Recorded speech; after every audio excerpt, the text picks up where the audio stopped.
বাচ্চা কোনোদিন খান্দিছেন না। যে সময় আমি দেখতাম যে মোহাম্মদে খান্দিরা, খান্দাত গিয়ে আমি দুধ খাওয়াইতাম, মোহাম্মদে সান্ত্বনা দিতাম। কিন্তু আল্লাহর কসম হইয়া হইয়া মোহাম্মদে খান্দন বন্ধ করেন না। আমি যখন দেখতাম যে মোহাম্মদের শ্বশুরসারি কাপড় হয়ে গেছে গিয়া, ওই সময় এক টুকরা কাপড় আমি শ্বশুরের মাঝে দিলাই যে মোহাম্মদের খান্দন বন্ধ হয়ে গেছে। সুবহানাল্লাহ, সুবহানাল্লাহ, সুবহানাল্লাহ। দুধের বাচ্চা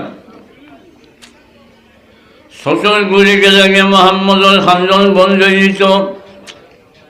সেই মোহাম্মদুর রাসূলুল্লাহর উম্মত আমরা।